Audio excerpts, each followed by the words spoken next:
O áudio que vocês vão ouvir agora é parte do podcast Xadrez Herbal. Caso vocês queiram ouvir mais sobre esse assunto e outros temas de política internacional, é só ir em xadrezverbal.com. Bem, passemos agora para o match no qual eu, Felipe e a Silvia daremos aquele tradicional peão pela nossa quebrada latino-americana. Argentinos fazem greve contra reformas de Milei. E para falar aí desse paro general, recebemos aqui, como sempre, a nossa correspondente portenha, Silvia Colombo. Tudo tranqui, Silvia? Tudo tranqui. Na medida do possível, começo de governo, vamos indo aí num ritmo um pouco acelerado para essa época do ano, mas tudo tranqui. E como é que foram as manifestações? Você que estava lá, inclusive, profissionalmente, claro, mas, enfim, muita gente para os padrões portenhos, ou pouca gente para os padrões portenhos. Inclusive, da última vez que eu fui para Buenos Aires, né? Segunda vez, né? Eu virei e falei, não, e aí eu tava andando e tinha uma manifestação lá, aí você até brincou assim, como sempre vai ter, né?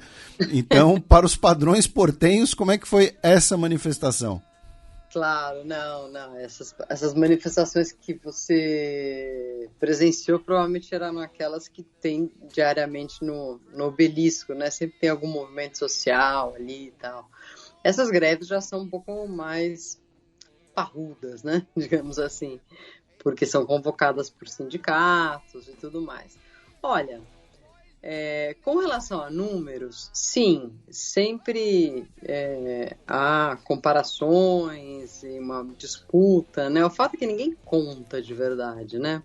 Então, do lado da polícia, não chegou a ter 200 mil pessoas, que é um número também que acabou ficando como o número da posse, né? O número de gente que foi na posse. Então, um pouco... mas os organizadores...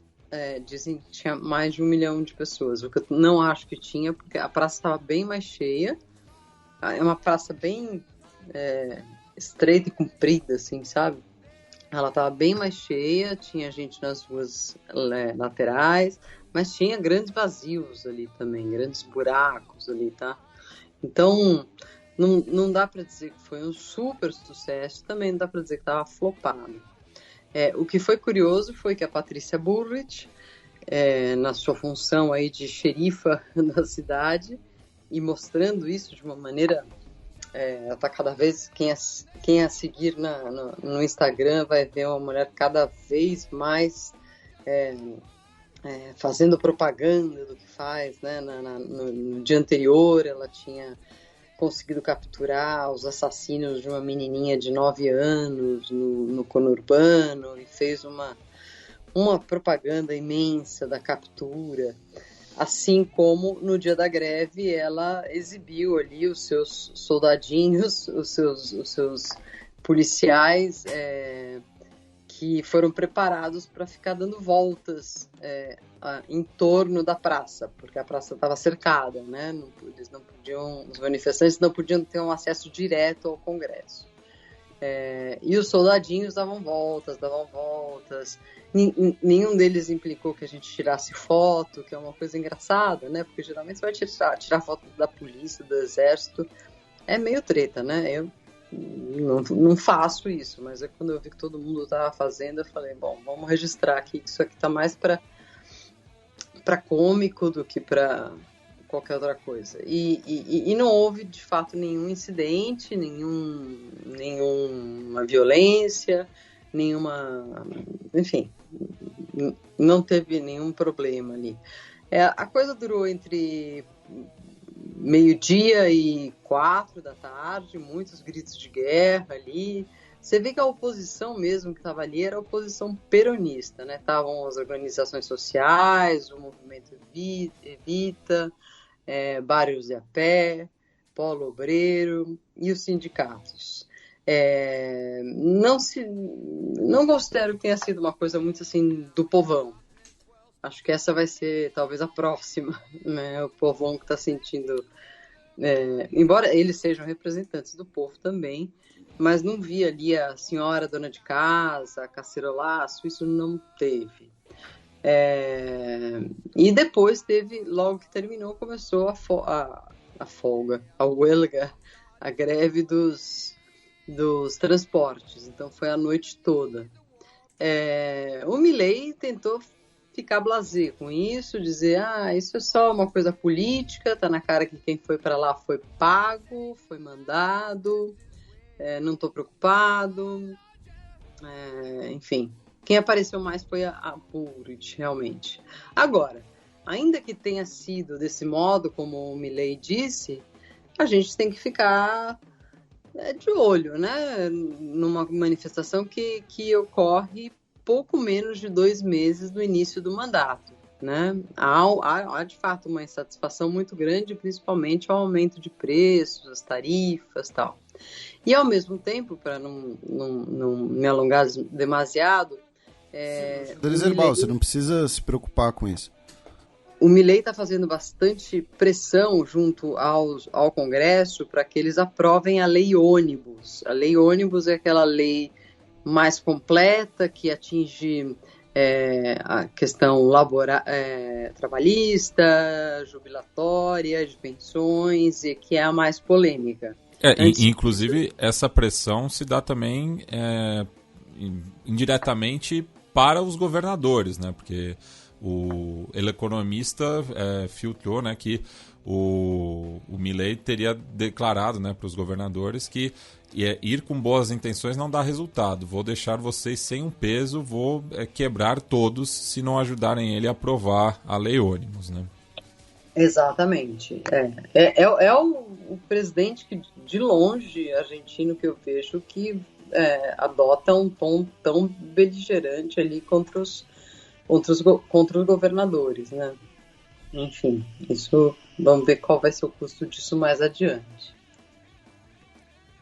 Bem, e falando, né, da CGT, né, a Central Geral dos Trabalhadores na Argentina, que é comandada há muito tempo, né, pela família Moyano, mas tivemos, né, uma troca de chumbo, né, entre os herdeiros, né, da CGT, os 2 filhos do Hugo Moyano, né, o Pablo e o Facundo, né, já que o Facundo havia criticado, né, a marcha da CGT, e o Pablo, quando pegou o microfone em meio aos atos, disse que "yo de la farándula no hablo", né, se referindo à fofoca, né, disse que não ia tratar disso, que isso seria visto de forma interna dentro da família, né? E ele ainda declarou, né, que um peronista não pode votar essa lei nem o DNU, né? Novamente mostrando, né, essa ligação da CGT com o peronismo, mas que mesmo em governos peronistas ela também protestava, né? E inclusive tendo o apoio, né, como a gente já repercutiu aqui, do Javier Milei em outras oportunidades. É verdade isso. Durante o kirchnerismo, a gente tinha a CGT kirchnerista, a CGT independente, depois tem a CTA, que é o outro grande grupo, né? A CTA kirchnerista e a CTA independente. E na própria família Moyano há uma disputa muito grande ali, né? Não só para ver quem vai ser o próximo Moyano, mas de diferentes pontos de vista, né? O Pablo Moyano achava que não era o momento ainda, talvez não fosse mesmo, né? De já sair com esses protestos sem o DNU aprovado. E o outro já querendo fazer uma programação de novas paradas, de novas ações de força. É uma família complicada essa, e que ainda é presente, e ela é muito poderosa, né? Porque se os Moyano querem, eles param as entradas das cidades de Buenos Aires, ninguém entra, ninguém sai. Que lembrando que o Hugo Moyano, né, que é o patriarca da família, justamente ganhou esse poder dentro da CGT através dos sindicatos caminhoneiros, né, que é talvez uma das entidades de classe com mais poder estratégico na Argentina. Exato, porque leva e traz tudo, né? Alimentos, enfim. E, Felipe, para se referir, né, a essa disputa aí entre os irmãos, o diário La Voz del Interior, lá da província de Córdoba, usou o verbo defenestrar. Ah, olha só, é a Defenestrite chegando na Argentina. Ai, não tinha piada, Não, é que a gente cunhou o termo aqui da Defenestrite. Não, você o mérito é seu. Em relação aos oposicionistas do Putin, né, que acabam sempre caindo de janelas, né? Certo. E eu queria que vocês dois comentassem também, né? Vocês que são duas das pessoas que mais conhecem política argentina na mídia brasileira, se não as mais, o Milei no início da semana, né, a tal da lei ônibus, né, que a Silvia mencionou, ele excluiu, né, ele deu uma limpada no projeto, tirou 141 artigos. Dentre as mudanças, né, estão a redução no prazo do estado de emergência, que concede poderes excepcionais ao executivo, de no máximo 4 para 2 anos, também acaba com as eleições primárias, elimina, né, aquela definição ali de manifestação como reunião de 3 ou mais pessoas, né, que era o pela liberdade menos a liberdade de associação, e retira a privatização da YPF, né, da IPF, da lista de empresas estatais a serem privatizadas. Enfim, queria que vocês comentassem sobre esse aparente recuo, ou diria, né, alguns editoriais aqui no Brasil diriam que ele está moderando. Mudou o tom. Mudou o tom, ou moderou o tom, né? Enfim, como isso tem repercutido na Argentina, quais são as consequências, enfim. Isso repercutiu bastante, principalmente começando aí pelo lance da IPF, que assim como as Malvinas, é uma questão de orgulho nacional, né? O petróleo nacional e tudo mais. Lembrando que elas já foram restatizadas, né? Exatamente isso. Menem privatizou, e depois estatizou, agora, enfim... Isso é uma coisa que repercutiu. Agora, as demais ali, algumas já eram consideradas folclóricas e que iriam cair de qualquer forma. Essa da reunião de 3 pessoas ficar impedida. Caiu no ridículo, né? Eu não sei porque não caiu a de obrigar os juízes a usarem toga. Essa também é uma que acho que está na boca do gol. Mas, enfim, eu acho que isso foi visto como um gesto de boa vontade do Milei para que as reformas passem, né? Até tem algumas trabalhistas também que ele está por retirar. Ele está negociando para que isso tenha essa meia sanção ainda essa semana. Então, essas são algumas das benesses. Eu acho que ele está sendo muito pressionado para que outras leis caiam, né? Bom, a própria CGT hoje, ontem fez a grande manifestação para que a lei trabalhista mude muito pouco, né? Desculpa, Matias, só para complementar, antes de você falar, a Justiça Argentina, ontem, quarta-feira de 24, tirou 6 artigos da reforma trabalhista proposta pelo Milei, afirmando que eles são inconstitucionais. Tá? Uma delas era sobre as regras de negociações coletivas, sobre as contribuições sindicais serem obrigatórias ou não, a vigência do acordo coletivo de trabalho, a permissão para assembleias sindicais, as sanções para quem obstruir, né, a entrada de pessoas no local de trabalho, ou seja, piquetes, né, ou seja, tirou a proibição de piquetes e também manteve a obrigação de prestação de serviços mínimos em atividades essenciais afetadas por questões sindicais. E só recuperando, né, que semana passada eu tinha trazido, né, aquela provocação do deputado Martim Tetaz, né, da União Cívica Radical, comparando o Milei ao Rosas, né? Mas naquela oportunidade, né, ele falava, né, que ele concordava com diversos aspectos, tanto do DNU quanto da lei ônibus, mas que justamente, né, o decreto não derroga a lei, né? Então ele estava criticando mais a forma do que o conteúdo. E eu acho que essa volta atrás do Milei, acho que é justamente para tentar transformar o texto da lei ônibus em algo mais palatável para a oposição, porque ele já tem, claro, o apoio da base aliada, mas como ele tem minoria no legislativo, ele tem que tentar convencer, né, os deputados opositores, que muitos assim têm até ideias em comum ao Milei, mas é muito mais essa questão da forma do que do conteúdo propriamente, né? Claro. Além de coisas que não podem estar num decreto apenas, né, que precisam do Congresso, né? Sim, daí tem a inconstitucionalidade também, né? Exatamente. Precisa passar pelo Congresso.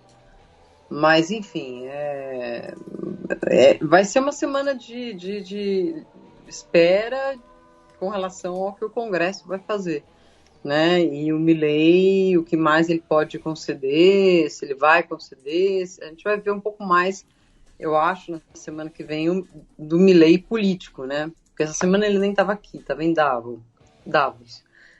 Semana que vem ele vai estar assistindo praticamente o que o Congresso faz. Então a gente vai ter um exemplo do que será a política argentina, né? O troca-troca, como é que se dá esse tipo de negociação entre Congresso e ele. Bem, e falando em troca-troca, né, Silvia, já tivemos a primeira baixa do gabinete do Milei, né, um sobre-la-hora aqui, né, estamos gravando na quinta-feira, dia 25 de janeiro, por volta das 10 da noite, e o Clarim, né, publicou, né, que o ministro da Infraestrutura, o Guillermo Ferraro, acabou sendo demitido, né, justamente por conta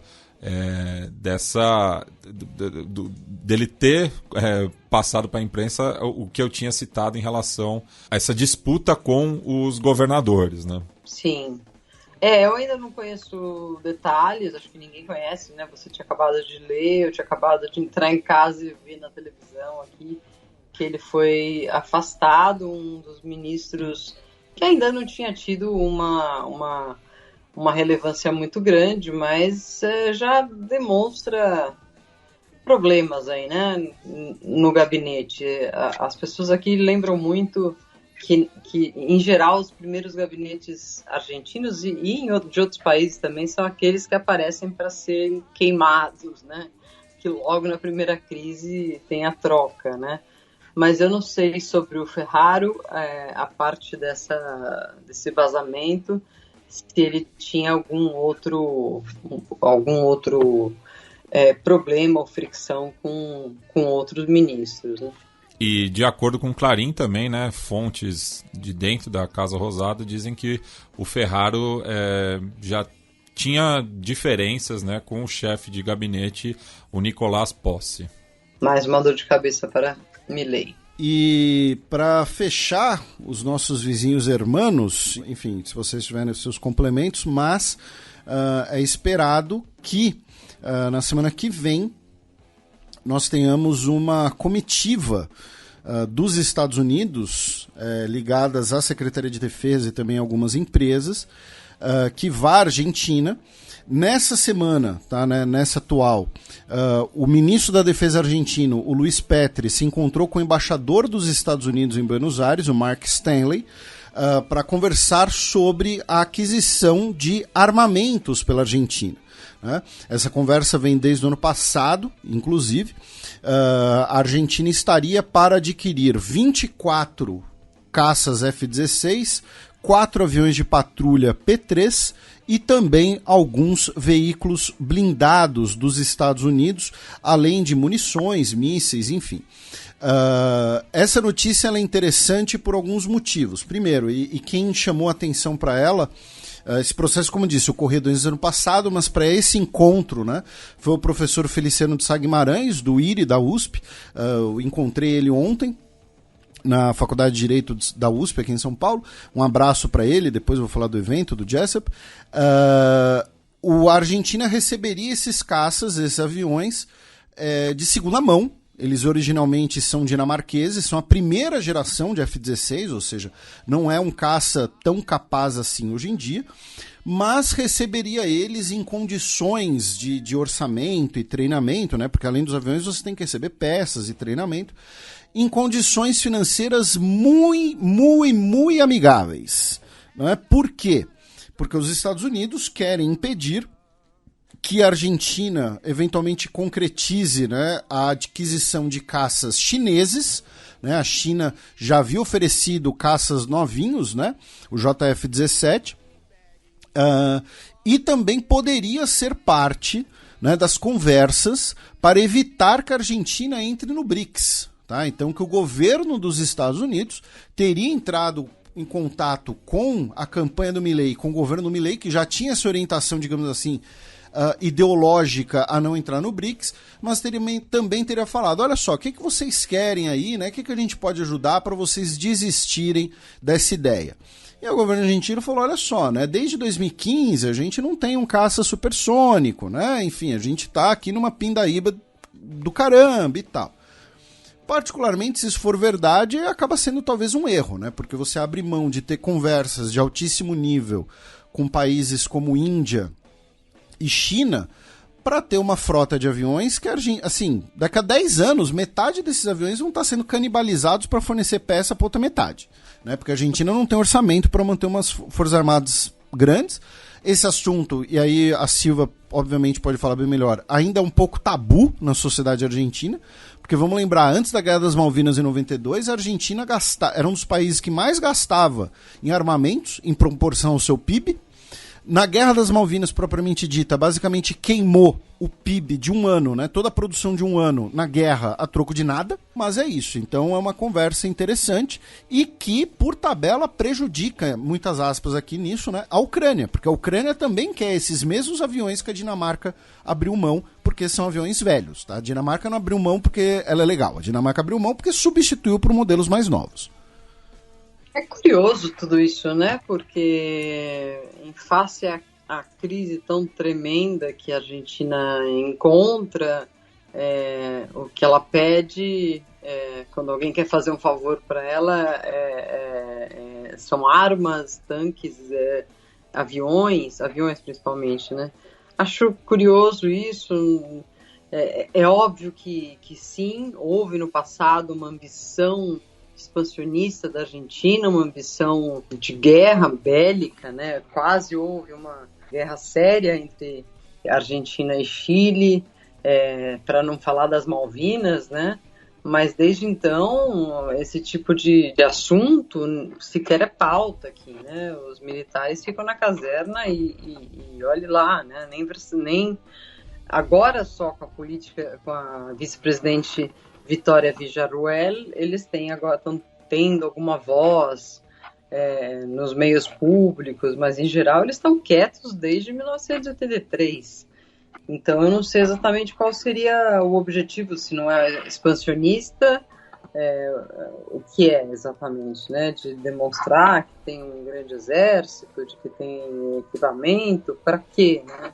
Para invadir as Malvinas de novo, não entendo direito. Para que adquirir, nem que seja de presente, esse tipo de armamento? Aí vocês que entendem de guerras melhor que eu podem dizer. Bem, cruzamos a fronteira para o nosso Brasilzão com algumas notícias da política externa brasileira. Começando pela reunião do presidente Luiz Inácio Lula da Silva a portas fechadas com o chanceler chinês. A gente comentou isso no programa passado, né, que existia essa possibilidade, né? O chanceler chinês foi recebido pelo nosso chanceler, Mauro Vieira, né, seu homólogo, conversaram em Brasília, porém ele também teve um breve encontro de cerca de 50 minutos com o Lula em Fortaleza, né? A gente também mencionou, já que o Lula estava lá para a cerimônia da construção de um novo campus do ITA, né, o Instituto Tecnológico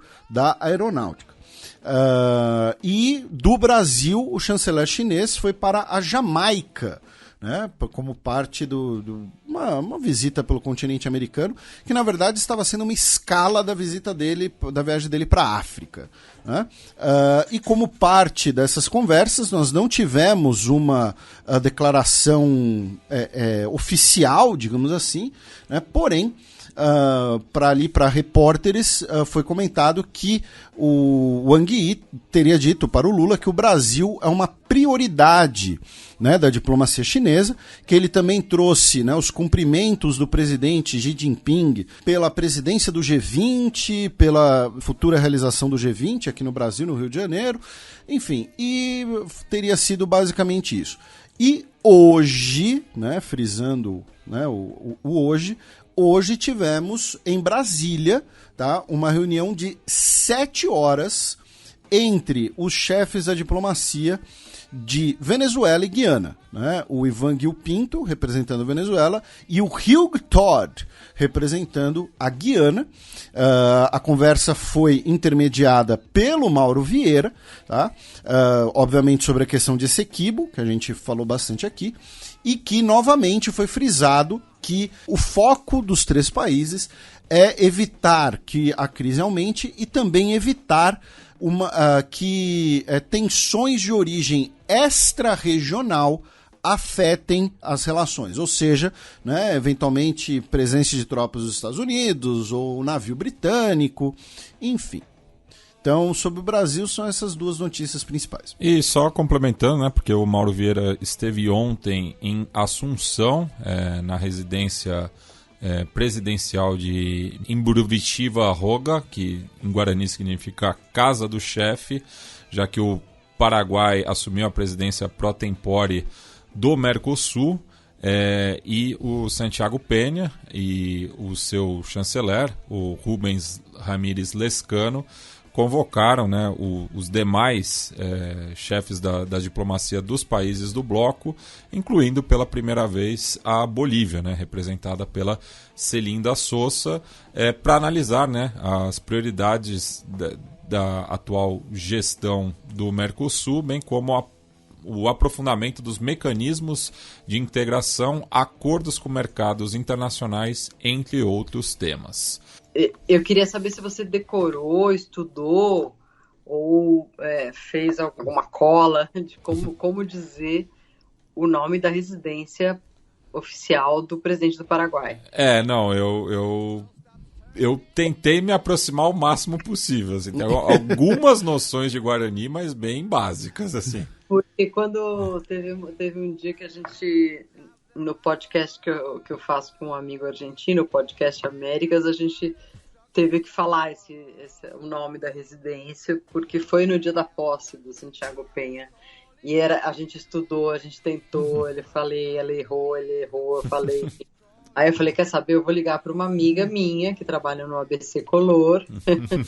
E eu falei, Viviana, eu vou contar até 3. Quando eu terminar o 3, você fala o nome da residência. E aí a gente colou exatamente como ela falou, porque não estava rolando. Sim, sim. Guarani tem várias... Mas então o Matias acertou.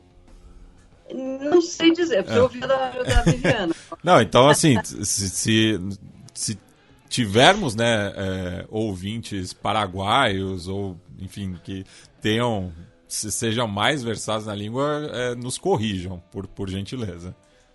E é uma bela residência, viu? Eu estive lá uma vez para entrevistar o Cartes numa matéria... Minha missão era bastante inglória, porque a matéria toda era sobre contrabando, sobre narcotráfico, e eu tinha que entrevistar ele com perguntas amenas no começo, mas no fim fazer as perguntas terríveis, né? Mas ele é uma figura muito curiosa. No final ele me levou para ver uma coleção de aves raras que ele tem dentro da residência. Ela que fica localizada na Avenida Mariscal Lopes, que é uma das mais importantes da capital paraguaia, né? Exatamente. Mas é isso aí. A gente ainda vai aprender a dizer o nome da residência. Bem, do Paraguai vamos para a Bolívia, né? Cruzando ali o Chaco, já que tivemos atos em defesa de Evo Morales, com o saldo de, infelizmente, 2 pessoas mortas. Pois é, tivemos protestos na última segunda-feira, que duraram até quarta-feira, dia 24, né? E contra aquela decisão da justiça, né, que impede o Evo Morales de ser candidato, e ambas as pessoas, elas morreram devido ao fato de estarem passando por emergências médicas, tá? E não puderam receber o devido atendimento médico devido aos bloqueios nas estradas, tá? Os bloqueios feitos pelos apoiadores, né? No caso, uma mulher de 53 anos que tinha problemas de pressão arterial, que não pôde ir de La Paz a Santa Cruz, e um homem de 57 anos de idade que sofreu uma parada cardíaca em Chapare, que é em Cochabamba, e não pôde ser socorrido a tempo. E tivemos 2 ministros, né, do atual gabinete do Lúcio Arce que vieram a público condenar, né, essas manifestações. Primeiro, a atual ministra da Presidência, a Maria Nela Prada, né, que disse que a verdadeira intenção desses bloqueios é impor uma candidatura, uma reeleição indefinida e apunhalar pelas costas a economia do povo boliviano, em entrevista com a Bolívia TV, enquanto que o atual ministro da Justiça, o Ivan Lima, admitiu que o ex-presidente Evo Morales é o responsável pela crise política de 2019 por ir contra o referendo de 21 de fevereiro e insistir na sua candidatura, no qual ele foi cobrado, né, de processar o ex-mandatário, assim como liberar os presos políticos, né? Nas palavras dele, quando me refiro a que o Evo Morales foi o responsável pelo ocorrido, digo por esse fato, que ele insistiu em ir contra um referendo que havia negado a possibilidade de reeleger-se e levou adiante uma candidatura e um processo eleitoral que desencadeou a crise política mais grave dos últimos anos. Eu devo dizer que eu concordo com essa interpretação, mas enfim, eu sei que é polêmico e é delicado falar disso, até porque depois se seguiu um julgamento muito...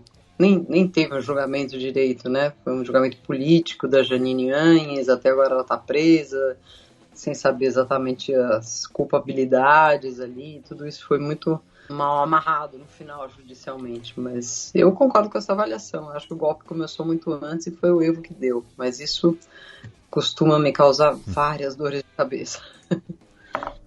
Já prevejo tweets. Só prever. Tudo bem, podem mandar. Essa fama eu já tenho, então tudo bem. Bueno, a gente cruza a fronteira com o Chile, né? Repercutindo uma notícia que a gente tinha dado na primeira edição desse ano, né? Em relação à condenação do oficial da reserva do exército chileno, o Jaime Ojeda, no final do ano passado, em 28 de dezembro, quando a Corte Suprema do país o condenou a 10 anos e 1 dia de prisão, né, por ser cúmplice dos 15 homicídios da Caravana da Morte em La Serena, ali nas primeiras semanas após o golpe militar de 1973, só que o militar da reserva se encontra foragido, né, no que, nas palavras de uma das filhas das vítimas, a Maia, que perdeu o pai, né, o médico Jorge Jordan, com 29 anos na época, que foi fuzilado em 16 de outubro de 1973, é um insulto para nós como familiares em relação ao atual desaparecimento, né, do ex-militar. A gente cruza mais uma fronteira em direção ao norte, vamos para o Peru, já que o chefe da polícia do país foi demitido após caso de puxão de cabelo na presidenta Dina Boluarte. Pois é, foi um caso, assim, bizarro. Tá? A palavra é essa, né? A Dina Boluarte, ela estava participando ali de um evento em Ayacucho, né, no sábado, dia 20, e 2 mulheres atacam ela, né? Ela estava participando desse evento político, né? Lembrando, Ayacucho foi o mesmo local onde 10 pessoas foram mortas em protestos contra o afastamento do Pedro Castilho e a posse da Dina Boluarte, né? Então, assim, é um local onde ela já não era, digamos assim, benquista, mas a segurança da presidente, né, basicamente não existiu. 2 pessoas atacaram ela puxaram o cabelo dela, né? Enfim, tentaram agredi-la, né? Ainda mais. Uma delas, que foi identificada como Ruth Barcena, ela gritou, né? E aí isso é visto no vídeo, né? Quando ela está sendo detida pelos policiais. Ela fala assim, que ela matou o meu marido, eu não vou ficar tranquila. Né? O marido dela foi uma das pessoas que morreram nos protestos de Ayacucho no final de 2022, justamente. As duas mulheres, né, como eu disse, foram presas, tá? Serão eventualmente julgadas e mesmo o pedido de prisão delas também gerou polêmica, né, no país, porque acharam a pena muito exagerada. E o chefe, né, de prisão, o chefe da Polícia Nacional, o Jorge Angulo, foi demitido por essa falha bizarra de segurança. Porque, assim, ninguém aqui é simpatizante da Dina Boluarte, né? Mas, assim, se você pensar do ponto de vista que você é o chefe da polícia, o chefe de uma segurança presidencial e a pessoa é atacada, né, assim, fisicamente, como se não tivesse ninguém ali, é porque você falhou no seu trabalho. Totalmente. Puxar cabelo, mulher puxar cabelo de mulher é a forma mais primitiva de agressão feminina, né? Enfim, com várias gradações, claro. Briga de mulher, em geral, começa por aí, mas pode levar a coisas bem piores, né? Você pode submeter a mulher, jogar no chão agredindo assim, né? Tudo muito primitivo, assim, né? E que isso aconteça nesse grau de governo, com esse grau de segurança, enfim, é terrível. Eu, se fosse a Dina Boluarte, punha todo mundo para correr. Do Peru, vamos para o Equador, já que a polícia prendeu um grupo que tentou tomar hospital. Pois é, tivemos mais uma ação, né, de gangues, de grupos armados organizados no Equador, que, nesse caso, eles tentaram tomar um hospital na cidade de Huaguati, tá? Que é um hospital em que estavam internados, né, 2 integrantes dessa mesma facção que haviam sido feridos, né, numa troca de tiros, e eles tentaram então tomar o hospital para impedir a prisão dessas pessoas, né? Teve um caso famoso um tempo atrás no Rio de Janeiro, né, em que teve um resgate no hospital, né? Os caras entraram no hospital e resgataram o criminoso que estava preso, salvo engano. Chama Mané Galinha. É mesmo? Não, aqui no Cidade de Deus tem essa fuga, né? Tá. E teve um outro caso que acho que foi em São Paulo, que teve uma vez que um criminoso estava no hospital e entraram no hospital e executaram o cara, né? Não foi pro resgate. Enfim, então assim, não é a primeira vez que facções armadas na América Latina vão tentar tomar um hospital, realizar uma operação no hospital. Nesse caso, 68 pessoas foram presas em consequência. E o Daniel Noboa, o príncipe da banana, ontem, quarta-feira, flexibilizou, né, o estado de emergência do Equador, suspendendo o toque de recolher como parte, né, de uma transição para uma vida normal, né, embora o toque de recolher noturno ainda permaneça em outras regiões que estão na zona vermelha de alto risco. E no dia anterior, na terça-feira, dia 23, ele também anunciou que chegou a um acordo com autoridades estadunidenses para incrementar a cooperação em matéria de segurança e defesa junto ao Comando Sul, né, pertencente ao Departamento de Defesa do país norte-americano, né? Ele se reuniu, né, com o ex-senador estadunidense Christopher Dodd e também com a general Laura Richardson, que é a chefe, né, do Comando Sul, e também participou a ministra de Relações Exteriores, a equatoriana, a Gabriela Summerfield, né? Será que vem o Plano Equador, Felipe? Pois é, né? Você está fazendo referência ao Plano Colômbia, né? Bom, o Plano Colômbia foi um pouco mais agressivo, né? Enfim, era coisa mais direta para comprar arma para acabar com as pessoas, com os inimigos ali, né? Eu nessa história, eu acho que vocês cobriram perfeitamente bem aí esse assunto do Equador. Eu só fico assustada quando eu vejo cenas do Equador parecidas às cenas de El Salvador, né? Já tem muita gente fazendo esse tipo de de comparação, mas aí nesse caso aí do hospital foi assim, né? Colocaram ali 60 pessoas, enfim, eu fico me perguntando como é que eles sabem já que foram essas 60 pessoas, se houve algum julgamento, algum questionamento, algo assim, todas elas seminuas no chão, tirando foto. Eu já fico um pouco desconfiada desse tipo de tratamento, e eu acho que alguém de direitos humanos devia integrar esse plano Equador, se é que isso vai acontecer. Bem, e passando para o país vizinho, né, começamos com a notícia da morte da senadora Piedad Córdoba, né, que faleceu no último dia 21, vítima de um infarto cardíaco aos 68 anos de idade. Você chegou a conhecer a Piedad, Silvia? Sim, eu conheci a Piedad Córdoba em um encontro em Medellín, que era um encontro literário, jornalístico, não era o Prêmio Gabo, mas era com essa finalidade. Era patrocinado por uma rede local. E ela me pareceu uma mulher, assim, naquela época, né? Enfim, estamos falando de anos 90, ou seja, antes de tudo que aconteceu depois, né? Antes de plano de paz, antes do posicionamento de tanta gente contra o Uribe por conta de direitos humanos.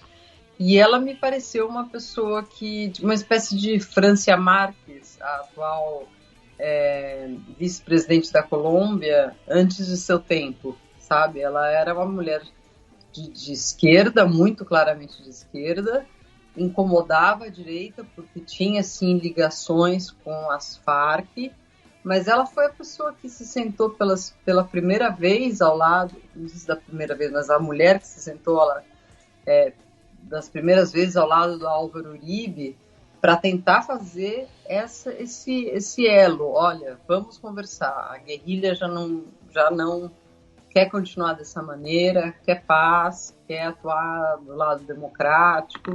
Ela fez as primeiras tentativas de paz. Eu acho ela uma mulher admirável. Embora, de fato, no seu passado, ela tenha uma atuação aí junto às Farc que são um pouco nebulosas e deveriam ser investigadas. Inclusive ela acabou perdendo o mandato de senadora em 2010, né, no que ficou conhecido como caso Piedad Córdoba, através de uma investigação do procurador-geral Alejandro Ordóñez, né, mas ela foi agora eleita novamente, né, em 2022, justamente no departamento de Antioquia, né, no qual é muito forte justamente o uribismo, né? Claro.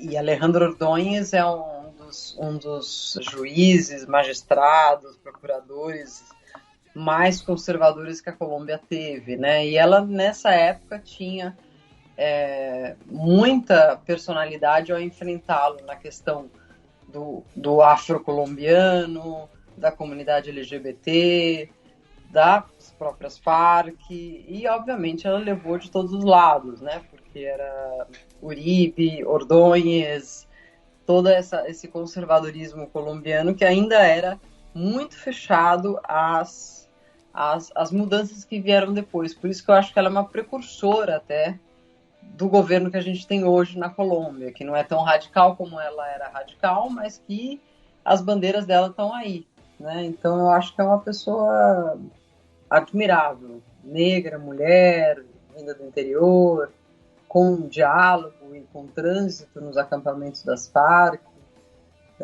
enfim, eu acho que é uma pessoa a ser lembrada aí com um grande valor.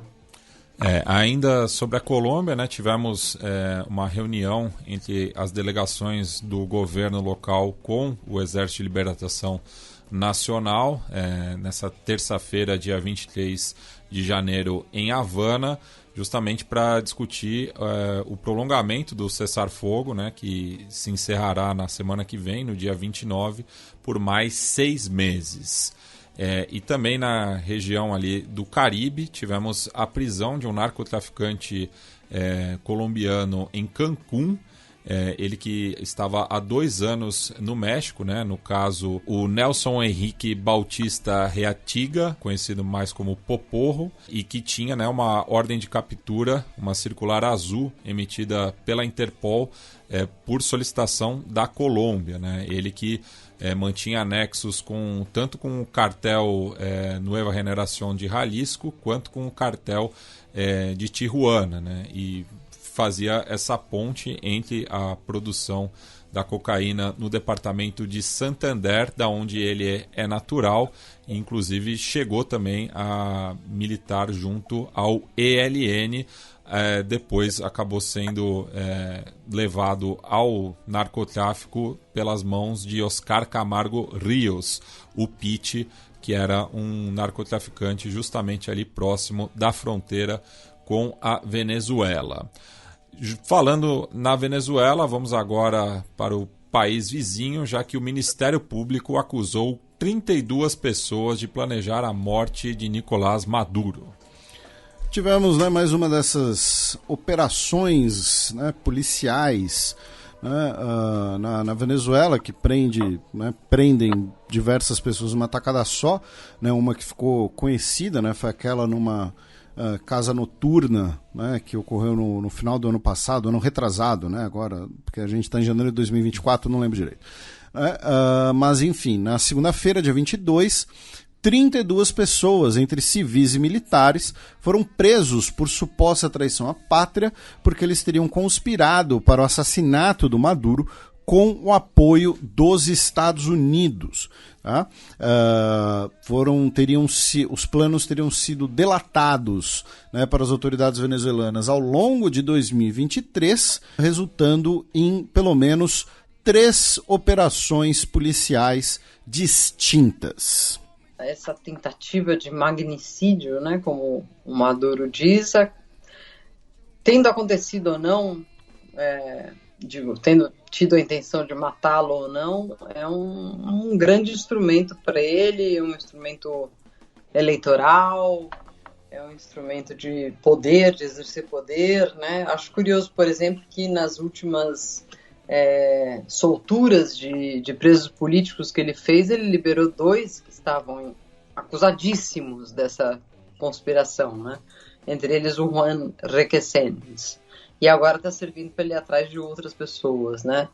Acho que o melhor que a Venezuela faria aí, no caso, era investigar de fato se houve esse planejamento da morte do Maduro, né? Porque vai virar, obviamente, um case político nessas eleições que ainda dependem de que ele escolha a data, né? O próprio ano da eleição. Enfim, a Venezuela é um tema ainda de muita preocupação no continente, na região. Eu sinto muito pelo fato dela ter meio desaparecido da mídia em geral, do noticiário em geral. Que bom que a gente pode falar dela aqui, porque muita coisa está acontecendo. E a gente tem uma probabilidade muito grande de que o Maduro siga governando-a, ou o chavismo siga governando-a nos próximos tempos. Da Venezuela, vamos para El Salvador, né, no qual o Inter Miami jogou um amistoso na semana passada contra o selecionado local, né, inclusive tendo ali um encontro do Lionel Messi com o Mágico Gonzalez, né, talvez o maior jogador da história de El Salvador, mas também, né, o atual presidente, né, o Nayib Bukele, tentou tirar proveito da situação politicamente e teve uma foto no qual o Messi aparece em primeiro plano olhando, né, para o mandatário salvadorenho, que dividiu opiniões, né? As pessoas simpáticas ao Bukele acham que o Messi está olhando com admiração, enquanto que os opositores dizem que ele está fazendo pouco caso, né? Então, convido, na verdade, os ouvintes a buscarem a imagem e tirarem suas próprias conclusões, que para mim não diz nenhuma coisa nem outra, assim, mas o serviu, né, para propaganda do atual presidente salvadorenho. O Messi é esperto para essas coisas, né? Eu nunca vi ele abraçar um político assim apaixonadamente e tirar selfie. Eu acho que ele faz isso, né? Ele faz os caras tentarem aparecer na foto com ele, né? Agora, eu não entendi esse jogo, gente. Alguém me explica? Era o Inter de Miami, o time, Sim. contra um selecionado Não, da contra América. a própria seleção salvadorenha. A seleção nacional de El Salvador. E por que tinha outros jogadores do mundo ali? Não tava o Luis Soares? Não, mas o Soares foi contratado pelo Inter Miami. Foi uma das primeiras aparições dele pelo clube. Ah, entendi. Achei que era alguma coisa assim. Não, é que o Inter Miami tá, depois da contratação do Messi, tá trazendo todos os parça dele. Tá. O Busquets, o Alba, enfim. Virou uma espécie de Barcelona B, assim. Ah, achei que era tipo aquela coisa, the rest of the world. Não. Bem, a gente continua subindo em direção agora a Guatemala, onde, após pressão judicial, o Congresso elegeu um novo líder. Pois é, a gente mencionou na semana passada, né, foi o principal assunto, né, na semana passada, sobre a posse, né, do Bernardo Arévalo na Guatemala e aquela questão de que o judiciário queria que os deputados do partido Semilla não pudessem assumir como integrantes do partido, porque o partido estaria suspenso. Eles teriam que assumir como independentes e, consequentemente, não poderiam ser eleitos para a chefia do legislativo. E nem para as comissões. Isso. E, por conta, né, dessa interpretação jurídica, tá, o Tribunal Constitucional anulou, tá, a eleição do Samuel Pérez, né, que é do partido Semilla, havia sido eleito presidente do Congresso, e agora o presidente do Congresso será o Neri Ramos, do Partido Azul, que é ex-chefe da Polícia Nacional. Ele que, não digamos assim, sofre essa restrição, mas como parte, né, da eleição dele, teria ocorrido um acordo, né, com o Semilla, embora o Partido Azul seja um partido de direita, tá? Seja um partido conservador, embora o partido conservador menor. Mas não faz parte daquela oposição que tentou... Isso, do Giammattei. Do Giammattei, porque inclusive ele conseguiu 115 votos... e a oposição não apresentou nenhum candidato. Então ele foi eleito com esses 115 votos. Foi 115 votos a favor, 21 contra e 23 ausências, porque os integrantes do partido, alguns integrantes do partido Semilla, boicotaram a sessão. Puxa, eu fico imaginando como vão ser esses próximos 4 anos, né? 4 anos, né? Ou 5. Se nem as chefias das comissões conseguem entrar num acordo, imagina tratar os temas, né? Mas, enfim, vamos dar um voto de confiança aí para esse Congresso e pro Bernardo. São 4 anos, só fazendo o esclarecimento. Certo. Da Guatemala, vamos para o México com 2 notícias envolvendo as Forças Armadas, né? A primeira é que a organização civil Sociedad Las Abejas, do estado de Chiapas, acusou, né, que o Exército e a Guarda Nacional tenham atacado, né, a população civil no município de Chicomucelo. Lembrando, né, que essa organização civil é a mesma na qual pertenciam, né, 45 indígenas da etnia Tzotziles, que foram massacrados em Acteal em 22 de dezembro de 1997. E essa acusação é justamente mais uma das tantas, né, de que as forças de segurança pública do México atuam em conluio, né, com os grupos narcotraficantes no interior do país, né? Então esse a acusação dessa organização civil, né? Las Abejas, ali ao sul do México. Enquanto também, né, que ainda o caso de Ayotzinapa, né, trazendo aí polêmicas, já que o governo federal alertou a presidente da Suprema Corte de Justiça que poderiam ser libertados 8 militares que estão sendo acusados, né, do massacre dos 43 estudantes normalistas ali no estado de Guerreiro, fato esse que ocorreu em 2014, né, durante a presidência do Henrique Peña Neto, e o atual presidente do México disse que esse caso pode desprestigiar o exército e prejudicar a ele, né, porque, enfim, estaria aí mexendo, né, num caso bastante polêmico da história recente do país no final do mandato do López Obrador.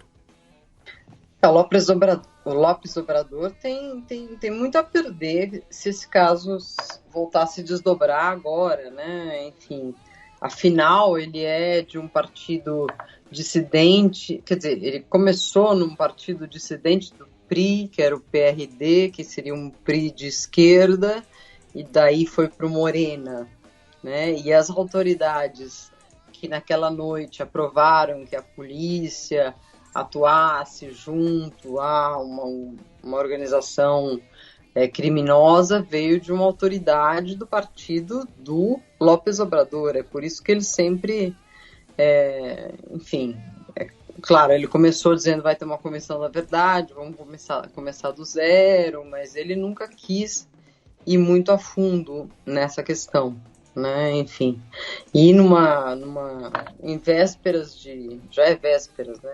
Tem um semestre aí para a eleição, isso pode respingar nele, né? Enquanto a candidata dele é favorita, Cláudia Sheinbaum, ex-chefe de governo da Cidade do México. E para fechar, Felipe, temos aí uma notícia mais descontraída, né? Para fechar esse bloco, né, uma notícia mais não é nem tão descontraída, tão otimista, né? É uma notícia mais curiosa, mas é um exemplo aí das mudanças climáticas. Mas assim, vamos falar a primeira parte mais séria, né? O que acontece? Uma girafa do zoológico de Ciudad Juárez, né, que fica bem na fronteira, né, Estados Unidos e México, inclusive é a cidade mais violenta do mundo, né? Acho que número de homicídios. Já foi em homicídios per capita, porque ela faz fronteira com El Paso. Isso.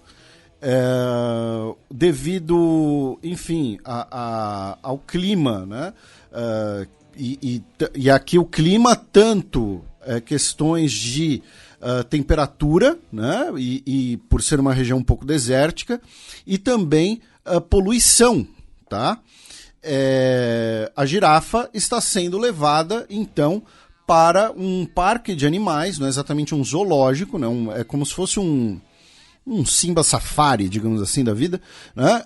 Em Puebla, que fica no centro do México, e com o benefício de que lá vai ter outras girafas, amigas girafas, né, para morar lá, tá? Não vai ficar sozinha. As temperaturas em Ciudad Juárez, elas são no verão muito altas e no inverno muito baixas, né? E a gente tá passando por essa frente fria, né, na região. Na segunda-feira teve um mínimo de 4 graus em Ciudad Juárez. E assim, lembrando, a girafa é um animal da savana, né, da savana africana, não é um animal para essas temperaturas. Mas o interessante é que eu achei o nome da girafa, que é Benito, a girafa.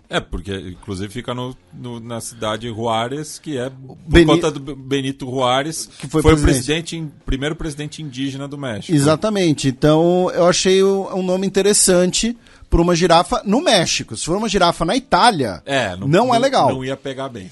Pois é, mas eu não sei se vocês já viram um vídeo que ficou famoso, viralizou, em que o López Obrador quer fazer uma homenagem ao Benito Juárez, acho que é a data nacional do Benito Juárez e tal, e ele disse exatamente isso que vocês estão rindo aí. Disse, Benito Juárez tem esse nome, por quê? Porque a nossa tradição é, em parte, italiana, né? O pai de Benito Juárez tinha uma admiração tão grande pelo Benito Mussolini que deu ao filho dele o nome de Benito. Só que o Benito Juárez faleceu no final do século XIX. Não, e é uma loucura, né? Imagina, se tivesse chamado Adolfo, como é que seria? Mas há um vídeo sobre isso, mostrando uma ignorância atrás de outra e ainda cometendo uma Então é isso. Então, assim, toda essa questão de mudanças climáticas e tal, pelo menos vai ter companhia para o Benito. Aí entra também a discussão, né? Tipo, zoológicos são importantes como ferramentas educacionais, mas é justo, é correto, é ético você tirar o animal lá da savana, botar ele entendeu? Tá tendo uma outra discussão, porque tem uns elefantes num zoológico do Canadá que estão morrendo de frio. Porque o elefante não foi feito para viver no Canadá, sabe? Enfim, o que foi feito para viver no Canadá são aqueles alces bizarros lá. Urso polar. Então é isso. Mas e se você um dia puder batizar uma girafa, pense, que nome você daria para uma girafa? Você pode usar isso de cantada. Você chega e fala, oi, tudo bem? Meu nome é Matias, tal. Que nome você daria para uma girafa? Então é isso. Mas eu me confundi agora. O Matias me trouxe razão. Foi o contrário. Ah, tá. O pai do Mussolini que... tá. Inspirado no Benito do México, que era o Benito Juárez. Mas mesmo assim é uma coisa... Não faz sentido nenhum. Bem, Silvia, a gente fecha esse bloco com a sua dica cultural. Certo. Eu tinha preparado uma, até para não ficar na mão, mas... Durante nosso papo de hoje, eu acabo sendo inspirada a dar outras. E comemorando aqui que eu mudei de casa, né? Voltei à minha casa original aqui em Buenos Aires e estava desempacotando livros, entre outras coisas. Eu tenho 2 livros aqui que eu gostaria de citar rapidamente, porque as pessoas me criticam muito sobre as minhas posições sobre o Evo Morales, né? Então já começo a me justificar um pouco. Existe um livro do Martin Sivak, são livros importados, mas que se encontram na Amazon, que se chama Refaço. É um retrato íntimo de Evo Morales. Martin Sivak é um jornalista, hoje escreve no Meu País, é um jornalista argentino respeitado. E é uma biografia com alguma simpatia, humaniza o Evo Morales, mas é crítica. E depois tem o livro do próprio Evo Morales, que obviamente deve ter um ghostwriter, em que ele diz, volveremos e seremos milhões. A frase atribuída a Perón. E, enfim, os dois dão uma ideia, né? Uma por um lado mais crítico, outra pelo lado do mito. E eu acho que o Evo Morales merece ambas as discussões. E antes que alguém venha encher o saco que você disse que o Evo Morales não consegue escrever um livro, não, é porque político normalmente sempre usa ghostwriter, até porque, né, tipo, é uma obra, né, muitas vezes para ser publicada rápido em época de eleição, tal, enfim.